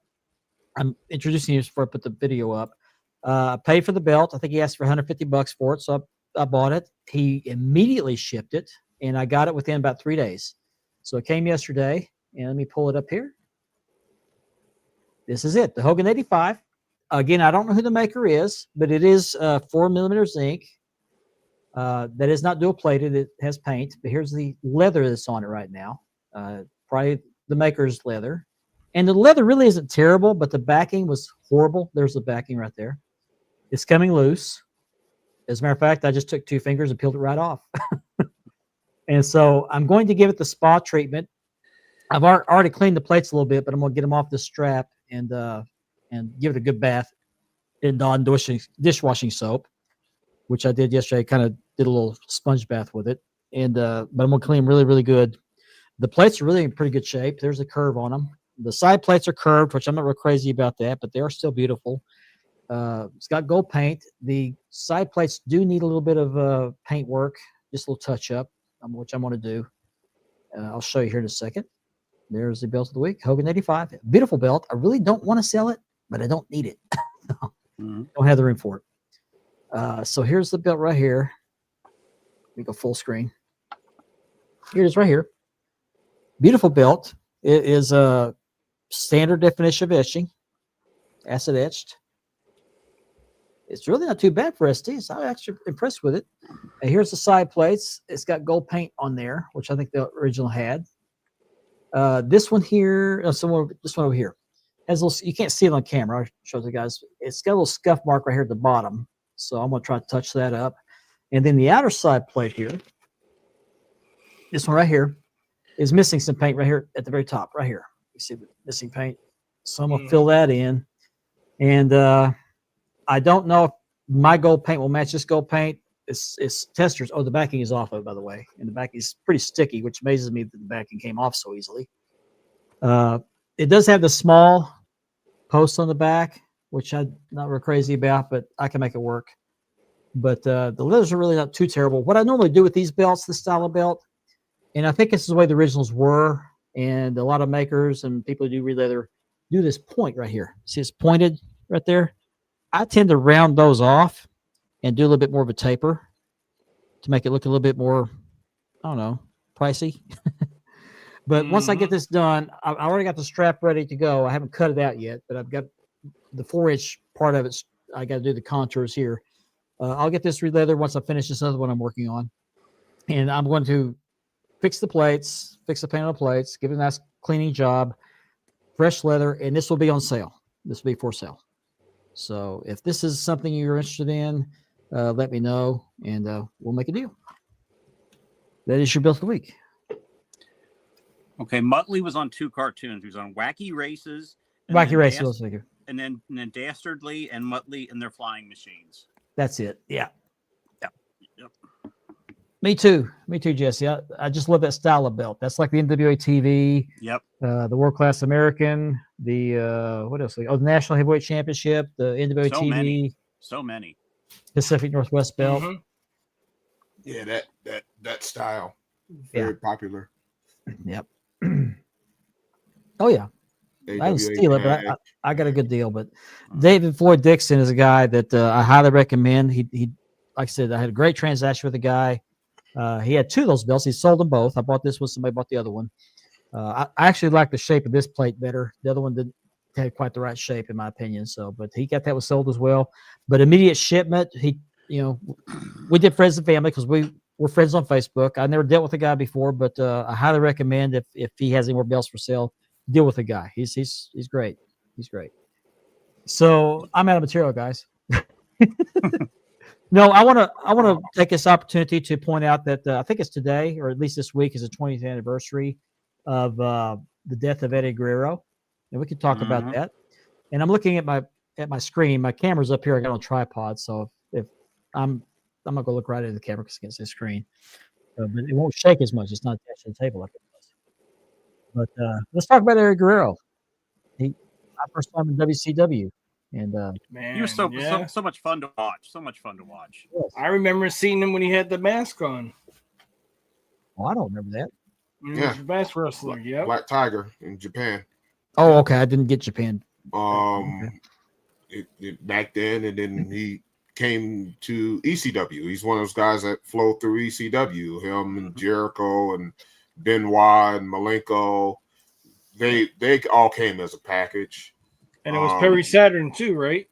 No, Saturn was already there. Saturn joined them when they left for WWF. Yeah. Gotcha. But yeah, those guys all came from Japan together. They all were over there, dang near killing each other in Japan. They were a package deal. Yeah, they always traveled. They always came together. So in Eddie was that, that luchador style one out of the bunch, him and Jericho. But they did pretty good. They did good for themselves. It's unfortunate what happened to Eddie. Is sad. Yeah, it is. I loved his motto. His motto in WWF was lie, cheat, and steal. Yeah. I mean, even did they have a T-shirt with that? Yeah. Yes. Okay. Even seeing Dean Malenko today walking around when he goes to the meet and greets, and he has a walker. Yeah, he's not a good walker, shape. or he used one of those motorized carts too. Doesn't he have like a neurological disorder? I think he has Parkinson's too. Is it Parkinson's? Okay. I can't know if it was Parkinson's or MS. I was thinking, something like that. It's one or the other. Yeah, I think it's Parkinson's, but yeah, I knew he had a neurological disorder. It's a shame. He was great in the ring. Oh, he was, yeah. Then they refer to him as a man of 1,000 holds. 1,000 holds. I was just gonna say that. Yep. He even had on the back of his tights when it was in WCW. Yeah. But Eddie Guerrero, he tag teamed also with Chavo Jr. They were great friends. They were uncle and nephew, weren't they? Weren't they uncle and nephew? Wasn't Eddie Chavo's? Yeah, he's Chavo's brother, but Chavo Jr.'s uncle. Okay. Yes. Yeah. Yes. But they were like brothers because they were around the same age. Yep. I saw a thing today on Facebook about Chavo remembering the last time he talked to Eddie. Eddie actually died in his arms. And I didn't know this. I thought that Eddie had died alone in his hotel room. That's what I heard. I heard they found him in his room sleeping. No, they found him in the bathroom passed out. Wow. According to Chavo. And so security tried to he didn't answer his wake-up call, so they went to go check on him. The door, I'll get it out. The door was still barred, so they had to cut through the bar. They called Chavo and brought him to the room, and they found him passed out. Thought maybe Chavo could wake him up, and said Chavo, so he was still alive because he was still warm, but he started turning cold. He said, so he died in my arms. He felt so horrible about that. Wow. It was a heart attack, wasn't it? Well, it was enlarged heart. Enlarged heart failure. Yeah. Enlarged heart from the pill. According to Chavo, it was because of the pill use. It wasn't illegal drugs. He was using pills for pain. Legal pills, but they were narcotics nonetheless. They abused them, and they caused scar tissue around his heart, which enlarged the heart, and then it eventually just failed. Wow. And So I don't know sad. what it is about these guys. They always die in hotel rooms. Mhm. Well, because they're on the road so many days. Well, many you know, days I a know, year. but you think they would, pass They out. lived on the road. They lived. Yeah, I know, but Anniversary of Eddie Guerrero, his daughter just started wrestling training with Booker T. Yeah, I saw Yeah. that. Yeah, his younger daughter. I read another story, which I don't know if it's true or not, because there's a lot of AI stories out there. But there's another story about Rey Mysterio wishing that Eddie was around to see Dominic blossom as a wrestler. He said Yeah. he would just be so proud of him because he's not like the little kid, innocent little kid. He's turned into a full-fledged heel and succeeded at that. Mm-hmm. Very had a lot of much like success Eddie. at that. Very much Yeah. like Eddie. Now Eddie is buried in Phoenix, Arizona, right? Cemetery in Phoenix. Okay. I mean, if you look at it, Dominic is not following just after Eddie. He's following after Ray too. Yeah. He's got them Yeah. combined. He uses both of their styles. Yeah. Yeah. He cheats like Eddie, but he wrestles like Ray. And he's become Right. so popular that we're not far behind from him turning babyface. Right. It's going to happen, I guarantee you. Well, because the Judgment Day wasn't there to save him from losing the title to John Cena. It's a storyline. And did you see the video of him backstage throwing, "Where's my family at?" Oh, yeah, Where's he was raised in hell. Yeah. yeah, Mhm. yeah. Yeah. Thank you, Here's Johnny. a good I'm question. happy for the guy. I'm happy. Here's for a the good question, guys. Mhm. There's a lot of buzz going around since John Cena won this Intercontinental title. Mhm. Do you think they're coming out with a new belt for him? And they're retiring that No. one? No, because No, he's going to be just to have for retiring. such a short time. Yeah, he's going to be retiring next month. I mean, do you And think I- they're going to come out with a different version of the Intercontinental title? Not necessarily so. John Cena. Are they going to retire that one? I don't know. I know the WWE shop's already come out with a spinner for. I think for Dominic will be final the one match. that takes it from him too. If there's no Well, tournament. I read something else today about that. And I can't remember who it was that said that they thought it would be perfect. Oh, it was John Cena's dad said that he wanted to see John Cena drop the belt to Dominic and close that chapter because a lot of stories with John Cena have not been finished yet. Mm-hmm. He would like to see John Cena lose the title back to Dominic Yeah. at his retirement match I agree. and close that chapter, which I think would be a great idea. Yeah. And then he'd be a There's- two-time IC champion. Yeah, there's a lot of Yeah. buzz going around that it could be Edge too. Yeah, there's a lot of speculation. We'll find out when the bell rings, I guess. Jericho too. Mhm. Yep. I did see the video. I didn't see the match. I need to go back and watch it, but I saw some clips today where during that match, Dominic tried to throw hit the chair on the floor and then threw it at John and fell down. Mhm. And did John Eddie thought, move. so he dropped the chair on the floor and lay down. Well, while they're laying there, Dominic looks over at John Cena, who gives him the big R-Truth wink. Mhm. Yeah. So That was a great Raw. It really was. yeah, You know that was a homage towards R-Truth, right? yeah. It was- That's why he did well, that. Eddie and R-Truth. Mhm. Yeah. Because Eddie was notorious for throwing a chair at somebody, make it look like he got hit with it. So, Yeah. but Eddie, he didn't invent the splash, but the frog splash is most closely associated with him because he did he perfected it. He perfected it. Mhm. Did great. Everybody imitates his frog splash. Dominic does it. And a lot of people do it. I agree, man. And yeah, I just like when he did that thing. Even Yeah. Dominic does it. And there is talk that Jericho might be coming back to WWE to retire. I don't know, man. He looks in good shape right now. After what he said about TNA and all that, he's done with AEW. He's done. think After so? what he said that in that interview, he's got to be done. Okay. Interesting. I mean, But for God's sakes, they put him on. They made him the learning tree. Come That was on the now. worst- Oh, that's one of the worst gimmicks I've ever seen. yeah, Oh. I like the list. The list was fun. It was great because you never know who he's going to go after next on the Now, list. if Jericho comes out, he's got to come out to break the walls down. Yes, I agree. I agree. Yeah. Could you imagine that thing come on the screen, And then hearing the music, the chime of the and then he countdown. comes out and he's got the Oh, jacket Y2J. on? Mhm. Yeah. Y2J. Yeah. Yeah. That'd be great. That would be great. If they don't You do know- it then, I definitely think they would do it for the Royal Rumble. Yeah. That'd be perfect. If not, I remember when Jericho was one of the young lions. He was the cruiserweight champion in WCW. He was a Lionheart, babyface. Chris Jericho. Yep. Mhm. Yep. They had a group of young wrestlers they called the Young Lions. They called him Lionheart. Mhm. What was it? He was wearing what? What was it? Black and yellow tights, right? He wore Or different was colors. yellow boots and black tights, something like that. Yeah, he wore a lot of different colors, but they were always flamboyant. But he was never really obnoxiously like a heel until he turned heel. He was great in the ring back then. And he's still pretty good, but he doesn't have what he had back then. But he's more heavier than he used to be. But he used to fly all over the ring. He's had a historical career too. I mean, he was the first double champion for WWE. Yes, He was the first one to hold both titles. Yep. Now we were talking about AEW earlier when we had West on here, but Ric Flair was rumored to have been there, but he didn't make television. It's what I'm reading. I didn't watch AEW. Yeah, I saw it. Just Ricky. Okay, because Flair supposedly was in a lot of pain. He I guess tore something in his shoulder, rotator cuff, tore his rotator cuff, and so he's in a lot of pain. So he left. Yeah. Will it make the list? So our thoughts go out to Ric Flair because at his age, that's got to be a devastating injury. Well, they did say they seen him and Kevin Owens hanging out together. Flair? No, Jericho. Sorry. Oh, Jericho. Okay. Yeah, well, those two have always been really close. They're close friends. Well, they're both from Canada. Eh? Mm-hmm. Yep. Jericho's not from Canada.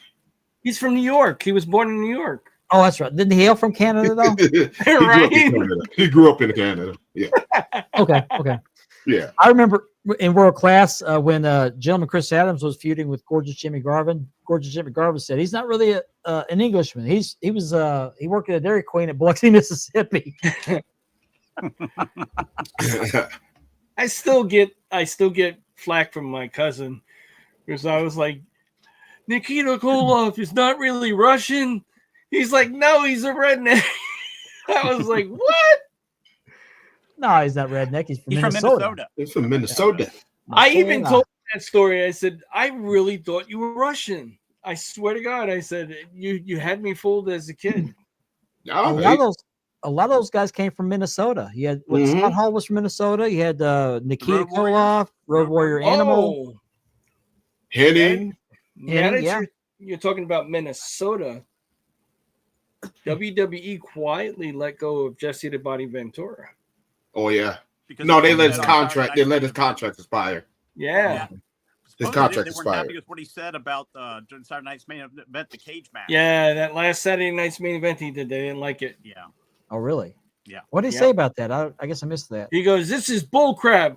What is it? Was it a count out? You don't do a count out in a cage match. He said you don't go out the door. He said you're only supposed to go by climbing out of the cage. You don't go out the door. What do you do going out? Oh, yeah, that's a no-no. He was a pissed. no-no. Oh, he was. I bet he was too. Oh, he's old school. Yeah. He's been out of the business for a little while, so he comes back and it's like culture shock.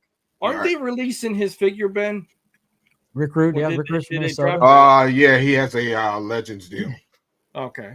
Yeah, Rick Rude was from Minnesota. That's right. There's a whole bunch from Minnesota. There's a lot from Minnesota. I mean, most of AWA's roster. Yeah. A lot of them were from Minnesota.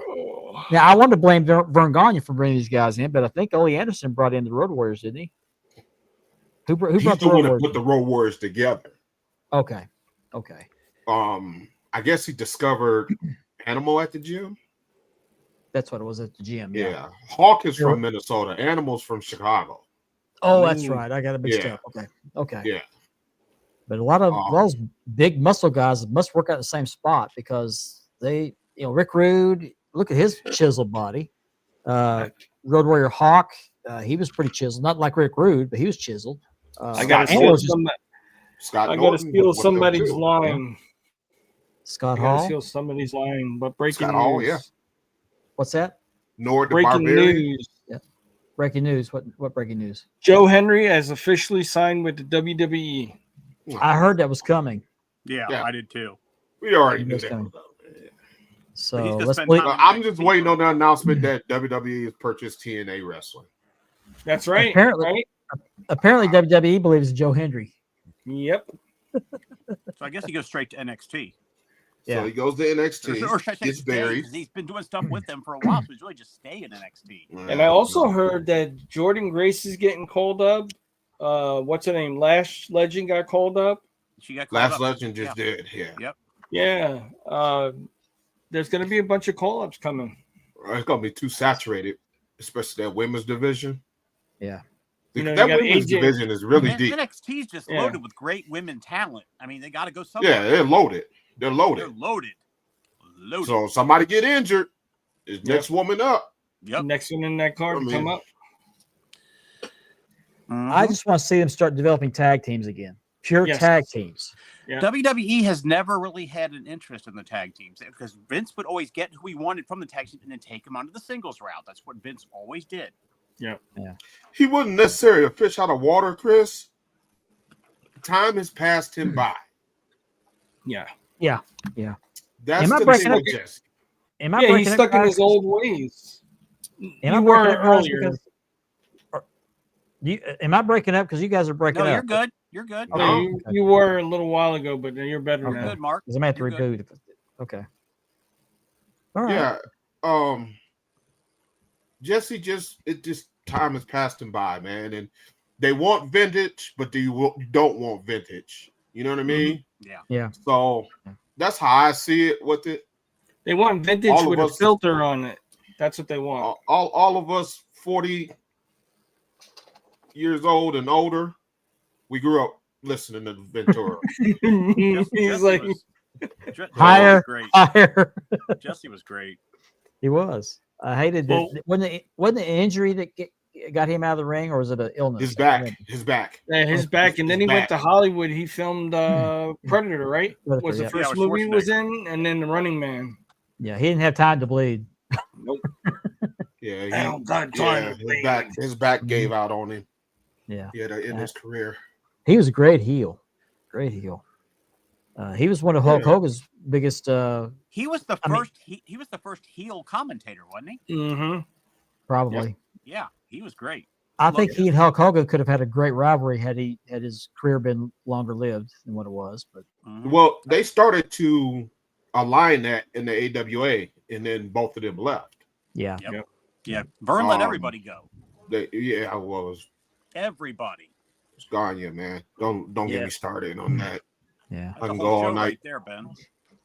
I can go all night because I still am trying to wrap my mind around the fact he killed his roommate in the nursing home by putting a wrestling hold on him. Right. Oh, it's crazy, man. What was the move? I can't remember. No, he pulled him out and pulled the guy in the cobra hole, didn't he? Did he pull the cobra hole? He yanked him out of the bed and put him in the cobra hole. Yeah. That's not funny because somebody died, but that's crazy. I'm trying to picture this. Yeah. He killed the guy. That's crazy. Like you do this old 75-year-old man is out here snatching people out of their bed. That's wild, man. That's crazy. That's just wild to just think about it. Like, okay, he probably has dementia. Yeah. More than likely, he probably has CTE. I think the family felt so bad. It's like, no, we're not going to press charges. No, just let it go. Right. Yeah, I guess the guy that from what I was hearing, the person that he killed was in bad condition as it was. Yeah. Well, most people in nursing home are not in good condition, but right. But I guess he was like in grave condition, like really severely, But can you imagine just going over and pulling the guy out of the bed and then boom? I just can't imagine. Now, was there a lawsuit over that? I think they investigated criminal charges, but because of his condition, there was a civil lawsuit over it. Okay, all right. My God, and that's probably why Greg is not going good on his Power Town stuff. No, that's going really sour bad. Oh, we could make a whole subject about that. From everything I've read, they screwed themselves over on that one. And then they got Magnum look like a scapegoat over it all. Yeah, he's always trying to talk positive, but you can't talk positive about it. He's trying to be good about it, but you can't. Yeah. No, that's just not a good situation at all, especially for us figure collectors. Yep. Because a lot of people anticipated getting that second series and then getting those Remcos and then getting the TNA figures. It's so bad. Two out of those three people in that series have gone to WWE. Mm-hmm. Those figures were supposed to have been released last year. And nothing's come out, right, Ben? No. They're just nothing. It's gone cold. I've seen cold cases get solved better than this whole situation about action figures, man. Well, that first series of Power Town, weren't they like charging them an arm and a leg for those? They overcharged us. They overcharged us. Remember, and then that first wave, they were breaking. That's what that was They a were joke. falling I was making a joke. Yeah. Those they were breaking. They had to recall them. Mm-hmm. They had to delay the next shipment. The next shipment came. They were short on that. Some people didn't get all of their figures. Some people. Now you got my Vergania figure, right? Was it the Vergania you bought? Okay, I've still got my Luthez figure for sale. So if you're interested in that, let me know. And I got one of Bruce's. I have the best. It's like they said on the box for display only. You know why, right? Because that was that first wave. Yes. But if anybody's interested in the Luthez Power Town figure, I got mine for sale. I don't know why you would play with those figures anyway. Those are collectors. Yeah, they're supposed to be. Yeah, you don't play with them. No, you don't. You display them.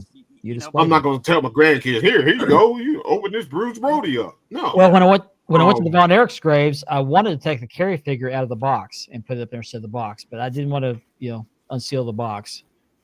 But anyway, what else? Those are you can close them back though, right? I don't know. Well, it's got the flap that opens up that exposes the figure, but beyond that, I think it's got that round tape that goes over the edge, and you have to break the seal. Yeah, it breaks the seal. Yeah. I don't want to mess that up. But don't break the seal. That whole Power Town situation, man, that is so messed up. Like it is. They had a great thing in theory, it was like, but and what they were going to do just turned out to be too good to be true because it's not going to happen. It was way too good to be true, especially when it came down to those Remcos. Because look how many of those figures they was trying to release at one time. Yeah, like they were trying to release 12 of them in a series. Like, why would you try to go that high? You could have made 2 or 3 series out of that. Because they were thinking about the money they were going to make. A lot of it is something about money is being held up or something, or they didn't pay for the transfer or the factory or something, man. Yeah, they fumbled the ball big time. Oh man, because everybody anticipated these seats coming out, everybody wanted them, and then once they started having the issues, they just kind of damn it. Yeah, the possibilities of what they could have done with those figures, because they're very good detailed figures. Well, they got requests for initial figures of people they haven't come out with before, and they were talking about those things coming out. They refused to give updates or anything about what they're going to do. They just they gave updates. And a lot of people was not happy with what they saw, and I was one of them. Well, didn't they release 2 or 3 other? Well, they did release 2 other Kerry Von Erich figures. They released another one. Yeah, he was in all white. Yeah, he was in all white. But when they came out this second series, and it came out that Junkyard Dog looked like trash. Yeah. Wahoo McDaniel didn't look right. Now the initial pictures they gave a prototype, so it probably was AI generated pictures that they gave, 2 years ago. Yeah. But the final product didn't look very satisfactory. Not to me, and not to a lot of people. And if you guys are wondering, there is a Power Town group. So you collectors, there is a Power Town group, not run by Power Town either. Is run by somebody else that they're in there trying to keep everybody in the loop on what's going on. Do they do any kind of buy, sell, trade in there too? I believe so. Yeah. Okay, I might join that just to see if I can unload that Luthez figure. You'll probably sell it in there. I don't know why I didn't recommend that to you before. Yeah. We had a wardrobe malfunction this last week involving Charlotte Flair. Did you guys see that? It was quite nipply. It was quite nipply. Yeah, too. Nia Jax as well. Nia Jax fell out too, didn't she? We've seen. Yeah, Nia almost did. Ooh. We've seen Charlotte before. Well, yeah, Hey. but not Can the we- little peak. It was the whole thing. Before yeah. they were fixed. Before they Can were we fixed. can we say that Nia had a little slip? No, it was more like a pour out. I mean, the girls were fully displayed there. Oh, what do they call that when you have a fuel spill, mass casualty incident? Right? I gotta say, I know I'm gonna get some slack from this, but Ben, you gotta probably agree with me with this one. I do notice she's been losing a little weight. Naya? Oh, She's Nia? lost a little weight, yeah. yeah, she did. So, She had said something. She had posted it on Instagram. yeah. Naya is a very attractive lady. She is. For plus size lady, she's very It's attractive. to me, it's the way they present themselves. You know what I mean? Yeah. If you're a thick woman, if you put yourself out there like a positive person, you'll be good. You know, it makes think- you look good. But if you go out there and you're nasty, it makes you look like a bad person. I think you know what I mean? Nia's ring gear kind of is a turn off to people. Yeah, it's not flattering at all. Well, Right. but You know what if I she mean? comes out there dressed like Alexa Bliss, I mean, I don't think I want to see that either. No, No. I'm not saying to do anything like revealing or anything. Yeah. She sure did. Maybe it's the colors. She wears the darker colors. They make She, it it's which are something supposed to be about her slimming. ring gear that turns It it gives doesn't you that because like when you trash see bag her in vibe. street, you see her in street clothes. It's totally Mhm. different. It's not just a total different. It's just Night and the day. presentation Yeah. to me, how she presents herself in street clothes. Right. I You know think what I mean? if she would come out with more not shiny outfits, but kind of duller material would be better for her because the material that she comes out with it gives you that trash bag vibe. It's gaudy. Yeah. It's gaudy. Yeah. Right? Well, yeah. It, like, she's wear a lot of- which it was a WrestleMania or the Queen of the Ring when she won the Queen of the Ring. That outfit she wore it was nice. It was white with the gold and everything and Mhm. everything. Yep. It I gave think a different present. It was Yeah. flattering for her figure. I think the Yeah. darker colors are supposed to be slimming. That's why she wears them more often Yeah. because darker colors are more slimming, and It's also just the shiny material for her is not. and vertical it's not stripes her. are supposed to be Yeah. slimming as well. So Right. Yeah. But, I mean, it's just that's my observation. Whether I always thought she was pretty, a beautiful woman. But Yeah. I'm also a chubby chaser. I like the bigger women.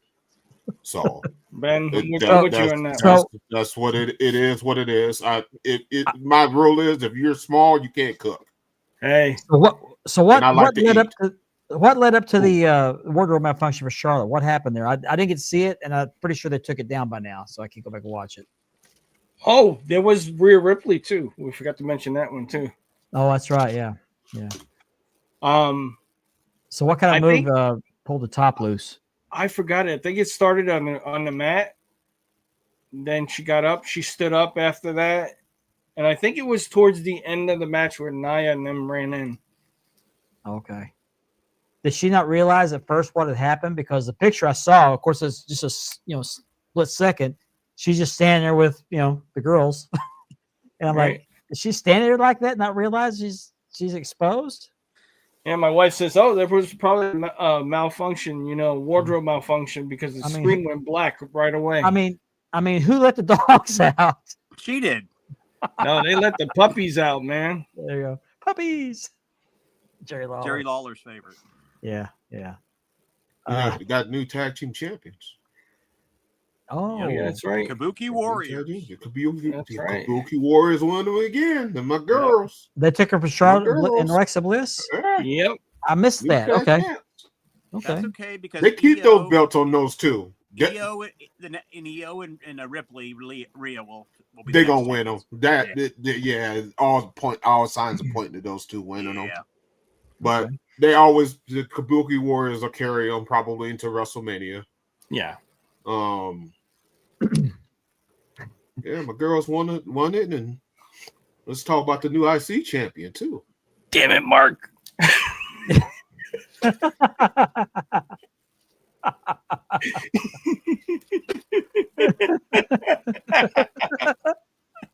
I know. I'm bad. Thank you for posting that, Chris, man. I appreciate that, Yeah, man. appreciate that. Again, thank you all. Happy Veterans Day. Happy belated Veterans Day to And all Ben- you veterans that have And Ben, served. thank you for your service as well. Thank you. Yeah, thank you, Appreciate Ben. that. Appreciate that. Got the camouflage on tonight. Yeah, buddy. But Me too, because Chris, that's me when too. I was in the Army. It was camo.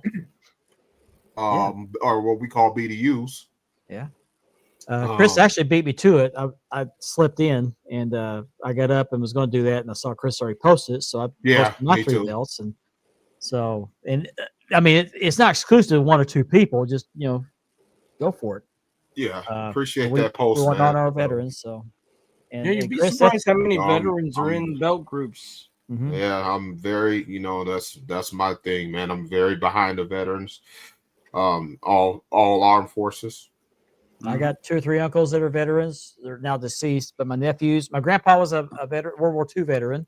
Wow. In fact, he went over to Pearl Harbor to help repair that after that happened. And then my 2 nephews are former Navy. So Yeah, my dad was in World War II. Built the landing strips in India. okay, I'm starting to feel old. One of my nieces just joined the Army. my grandpa actually gave Admiral Nimitz a haircut. Interesting story. Yeah.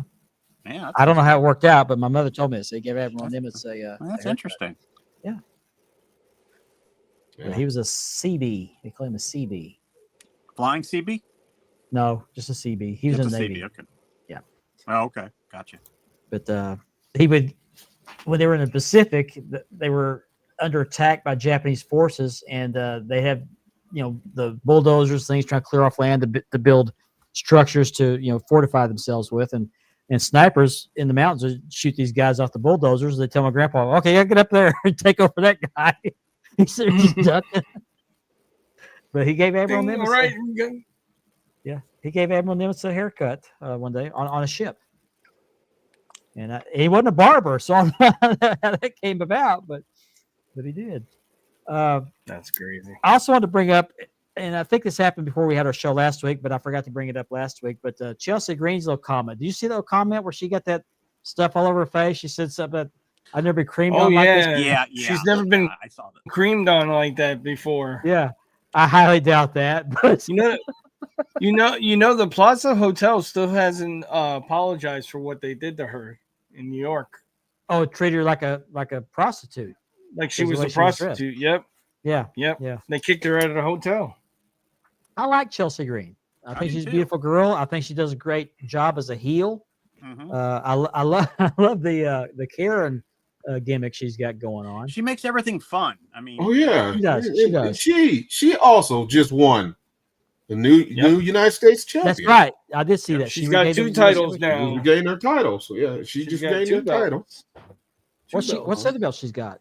She's got the AAA mixed Independent tag. title. AAA Yep, mixed tag. Yep. mixed tag. Oh, okay. Okay. I Yep. didn't know that. I Her didn't and know that. Ethan. Okay. All right. Oh, that's right. Yeah, I saw that. That's right. Yep. And then she won the U.S. title. Now, was there some kind of thing? Because I think that came about unexpectedly. Was the person she beat for the title going somewhere else, or something Well, happened there? It was it was Julia. Julia. Yeah, She Julia. really, I think they expected more of her, similar to Stephanie Bakur, and they're just probably gonna take the title. I of her, let her think work Julia's on her. going main roster. I think that's why they did it. Oh, okay. So Julia and Stephanie wasn't meant to sit in NXT. no, and Jordan, not by any means. Jordan, those 3 are not. They were just sitting there just as placeholders. Yep. Yeah. They were What do going to eventually go to the main roster. Speaking of Stephanie Bakur, what do you think of this angle with her and Nikki Bella turning heel on her? Do I'm not glad put the Nikki turned title heel. on Nikki. She needed. I think I enjoy her as a heel. I mean, not that she needed a push, but Nikki Bella is trying to come back, and I believe her time is over with. Well, what Yeah, about, did you she's- guys hear about Tegan Knox and her partner? They're in AEW, and they didn't like how the match went. And they had like 1 or 2 matches, and they just took off. Said, "Fine, we're done here." Yep, they Huh. walked out. They walked right off. And then Tegan Knox, you think her career, you think she would have been grateful. I mean, and just rode it out, but they Mhm. just took off and left. Where are they going to go to Independence? I mean, Who? Wait a minute. What? I missed. Tegan Knox and her partner, if you will, in real life and in the ring, they were doing a match in AEW, and apparently they didn't like how they lost, and they didn't like, apparently it wasn't supposed to be that way. And then they were set up for another match, which they no-showed for, and they left.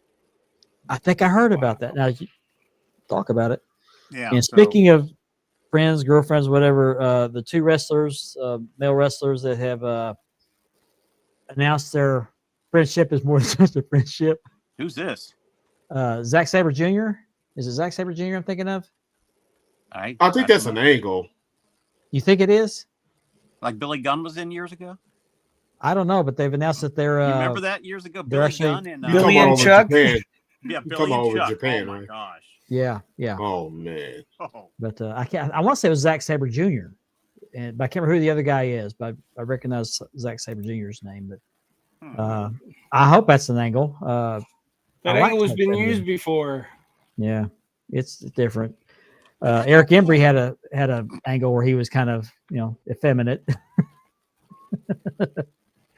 I liked him better as a heel. We had Adrian Street.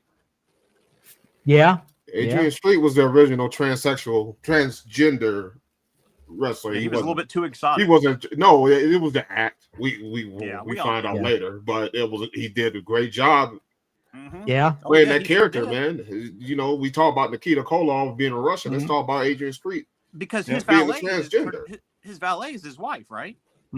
Yes. Miss Linda? Miss Linda, yeah. Liz Linda, that's it. Yeah. So, it was so good that Adrian Adonis stole the gimmick. He basically stole Adrian Street's gimmick. It was the same gimmick. Yeah. Well, back then I thought they were Adrian going to. Adonis. One was named Adrian Street. Same gimmick. I thought they were going to tag up Pat Patterson and Tony Atlas so they can grab him by the pecker. Oh man. Yeah, No, I got it. The tag team's name would have been Salt and Pekka. Salt and Pekka. Oh, that was terrible. Oh, Mark. Man, and we still got 14 minutes, y'all. Yeah. Oh, God. We're now you like Salt and Pekka? Yeah, Salt- that belt. No, I'm not gonna touch that. No. Yeah, We were just talking about that. Oh, the Robin Swords. Oh Yeah, my we God. were just talking about that. Jeez. Oh, Chris, I hope you're right. I'm gonna try to do my best on this. I'm gonna repeat the tooling job on this to make it TV accurate. But I actually like the other version better, but I want to make it TV accurate. But I actually like this belt. The more I'm holding on to it, the more I like it. But I'm not going to keep it. At all. No, Keep it. I hope I'm you not get going to another keep it. one keep made it. correctly this time. Must keep the belt. No, I'm not going to keep the belt. Keep it. I bought it to flip. I'm going to flip it, Keep it. but it is a very, very There's room on your shelf, Mark. nice belt. No, Hang it on the wall, Mark. Dig it, Mark. Mother, you want to rub the lotion on the belt? Yeah. But if anybody is remotely interested in this, hit me up. Even if you're not remotely. Yeah. Huh? I said even if you're not remotely. Yeah. If you're remotely interested, Mark's going to do a great job on it. I can guarantee it. yeah. Do you take Facebook pay? Can I pay you on Wednesday? No. Every Wednesday. Gotta get it on that stank ass leather. Yeah. Let me ask for a friend. Thank you, Yeah. leather. Bye. Yeah. No, that was a pretty good joke, Johnny. It's very clever. Very clever. Damn it, Gianni. Damn it, Johnny. Yeah, damn it, Gianni. Salt and pepper. Salt and pepper. I love it. You gotta emphasize it. Pekka. Pekka. Oh man. He grabbed my pekka. I don't know who did, Mark. I don't know. I was gonna follow it up with something else, but you guys would tease me. Yeah. Like I've always wanted to meet him, but after that story, I don't want to meet him now. Yeah. Do we got a PLE coming up anytime soon, please? Survivor Series, the 29th. Okay. Yep. All right. No, I might be embarrassing you because never mind. I'm not going to go there. Stop. Damn it. Not going to go there. Not going to go there. All right. Survivor Series is when? The End of the 29th month. of November. End of the Yep. month. Okay. All right. Cool beans. We're going to have a show next week, but the week after, we're not going to have a show because I'm not going to be here. Where you gonna be? I'm going to be in Arlington, Texas. All right. AT&T Stadium. Cowboys versus the Chiefs. Oh, sorry, Mark. No. Well, as a Cowboys fan, yeah, I see your point there, but Don't worry, yeah. my team's not much better. Okay. Yeah, neither is his. Who? Oh, I Gianni's. thought you were talking to me. I was gonna say, No. I beat your team. I beat your team. Yeah, you did. I got both of you this Everybody year. beats my team, Ben. Everybody beats my team too, except the Giants. Oh, we beat them too. That was me. That was too. Birdie, got you there. We let them think they was gonna win last week. Yeah. But leave it to Richard again. Yeah, we need to make a blooper show. We gotta make a Caleb blooper Williams show. is not that guy. We gotta do a blooper show. Yeah. I would come up with that. Sunday, Giannis. Yeah, Sunday. Yeah.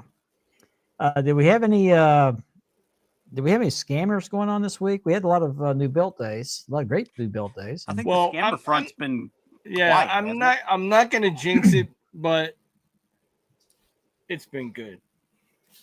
Been good. It's been Drama's good, guys. The drama's been to a minimum so far. Oh, I said it. Daggone it. Damn it, Mark! I said it. Yeah. It's been a peaceful period in the hobby. Pal. Thanks. Last time you said that, look what happened. Yeah, I know. Look what happened last time you said that. I know. I remember. I got something to address. What's that? May I have the floor? May I have it? Thank you. May I have the floor? Yeah, go ahead. The floor is yours. All yours. Makers. You may not be watching, but I'm going to address you anyway.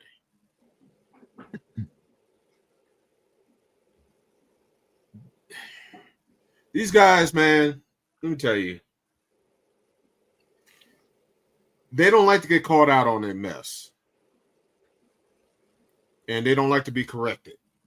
Some of them think they're never wrong. And I find myself into a situation. I told you guys about it off camera, but I'm gonna speak on it right now. Yep. You associate yourself with whoever you want to associate with, but you remember this: when we tell you, go away from me, leave me alone. Leave me alone. Leave us alone. There you go. Thank you, Billy. Leave us alone. You guys go out here and you start making mistakes and doing stupid stuff. I almost cussed. And then you try to turn full circle back on us. Man, those like we did it. Said it the best right there. You don't control the market. You don't. That's why a lot of them are out here begging for business right now. The market is slow for selling belts. I think I have about 20 the HD CNC in my PM double Megatron, double flip, Instagram flip, and TikTok, Facebook, buttery soft. Yep. These guys, go ahead. They got that camel taint leather, right? And so these guys are struggling to make sales right now. You know why? Because a lot of people that's buying the product are sick of it.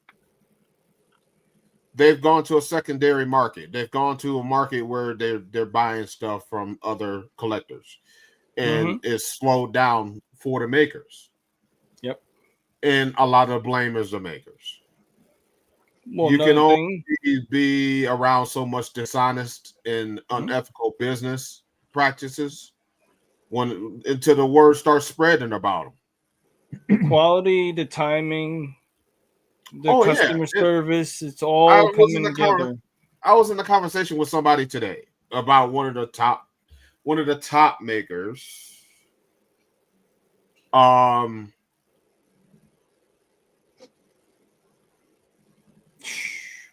couldn't count. You already know. The people that's talked to me know and have heard my phone just go off like it's some type of jingle sometimes. I've become more resistant to it over the time. But a lot of them have done bad business, man. A lot. Yep. And as we all have grown to do is we reference with each other and we do checks and balances with each other. And that's how you start losing your business. Mm-hmm. And then next thing you know, your maker messaged me. I had a maker message me after 4 years. A week or so ago. It's like, because I'll look at a maker's name, I'll look at the conversation. I'm like, I looked at the date and I was like, 2021. I was like, no way. Sure enough, it's been since 2021, like early 2021, like February 2021. So we're talking like almost 5 years. Wow. And he was trying to pick up the conversation like it was yesterday. Hey, bro, how are you? How's your family? Right. Doing? You know, I'll tell you his name. It's Ali Butt. So yeah, it's all in the what last is this name. joke? Is he related to Ali? It's all in the name. Right. Anus Butt, same thing. You said that. I didn't say that. I know personally. That I'm sorry. Let me strike the record from that. Mark, you said it already. It's out there. You probably edited that out. I apologize. No butt stuff on the show. I got caught in the moment there. We still got 4 minutes. So I'm gonna try to spread this out. I'm gonna try to spread this out like hot butter. Oh jeez, he said spread it. But he said spread it. yeah.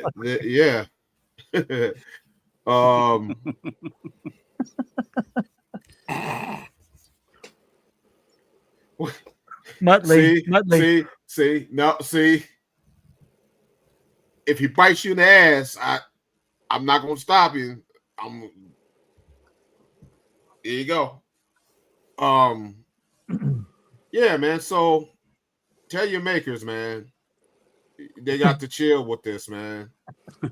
Like it's bad. Yeah, no buts about it. Right. Or anuses. Don't pull me into that again. You almost got me again. I almost said something.